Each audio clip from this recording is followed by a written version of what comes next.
stopping here has to do with the context of the Gardiner Expressway. But before I started, I should actually say thank you very much for participating in this walk. I know this is probably not the most ideal use for a beautiful Saturday afternoon, so thank you for coming. This is Sherburne Common. This is a park that was built in 2010 by Waterfront Toronto.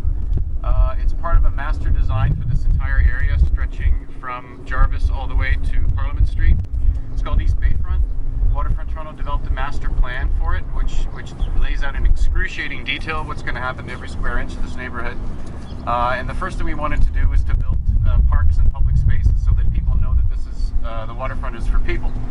So this sort of flips the normal, let's say, staging of events where a new neighborhood usually gets condos built first, and then later on people realize that the people who live in the condos need places to hang out, parks, they need facilities, they need infrastructure. So our idea is to start with the infrastructure and the public spaces first, like this park and like Sugar Beach, which is just over there.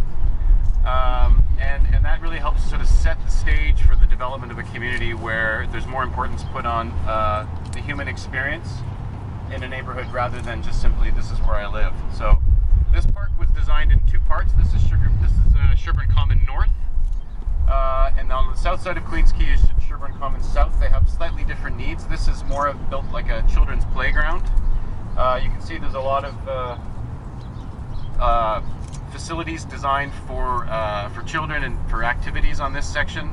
And the south side has a splash pad, it has a big broad lawn, and it has the pavilion in it, which you can just barely see over there.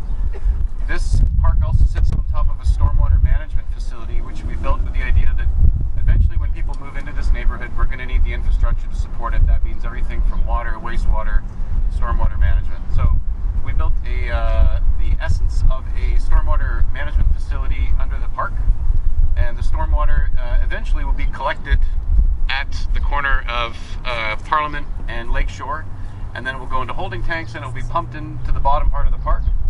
It will go through a UV filter, which is under the pavilion, and then it gets pumped over to these sculptures. These are half art, half infrastructure. They're designed by an artist called Jill Anholt, and the water that goes through the filtration gets pumped up, and it gets. I'm not an engineer, and I'm certainly not a scientist. But it's a part of the filtration system. The water drips down through the screens, and then it goes into this sort of pond here, and then that goes into a biofiltration, which is those little plants you can see there, and then it goes into an attractively designed channel that takes it down and puts it into Lake Ontario. And when it's not in full operation, as is the case right now, the system sucks dirty water out of the harbor and cleans it and puts it back in the harbor. So it's important that the system continue to operate before there's actually a community here to support the entire infrastructure.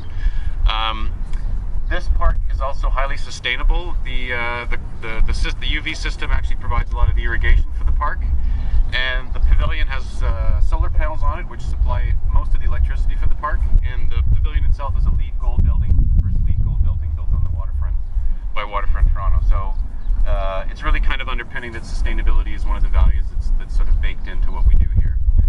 The reason why I think this is interesting as a piece of context for the Gardiner is this shows the kind of neighborhoods and the kind of communities that you can build around a piece of infrastructure like the Gardiner, and I would hold this in contrast to what you see on the west side of the Gardiner, where now the development has basically turned the Gardiner into this magic carpet ride through a city of condo towers. If any of you have ever been down to the grade around those areas, you'll notice a stark difference between what you'll see in this area and what you'll see over there, and that is the first, say, 4 or 5 stories of the condos around the west side of the Gardiner are usually parking. The buildings turn their back to the expressway, so the expressway is sort of seen as something unattractive and ugly, so let's turn our backs from it. And then at grade, what you've got is a mix of retail, but there's not a lot of life on the street because the neighborhood was sort of, there were the streets, there was the infrastructure, and then condos just came and they just came. The idea with a community like this is to give more thought to what the community is going to be, how people are going to use it, what creates a good quality of place, what creates a good quality of life with people living here, and then plan and build that community. So the interesting thing is that this community is going to exist whether the Gardiner stays or whether the Gardiner gets torn down. People are going to move here, development is going to occur here, hopefully transit one day will come, and then we'll be able to see the difference in the kind of experience you have living on the other side of the Now I think whether or not you want to live in a condominium that's a few meters away from an elevated expressway is probably an issue of personal choice. But the idea here is that you try to build a community that, regardless of how proximate it is to something like the Gardiner, you're going to try to build the best possible community you have for the city. The bigger context here as well is that this is Toronto, as you heard earlier, is one of the fastest growing cities in North America, and people are moving downtown at 4 times the rate that they are in the rest of the city.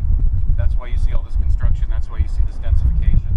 And so if we're going to really try to keep Toronto as a global city, if we're going to try to keep Toronto as a great place to live, then we need to design communities and neighborhoods that are actually going to give people a decent quality of life and make them want to stay here and attract economic development and attract investment, so we can keep going on this crazy magic carpet ride we've been going on for the last 10 years.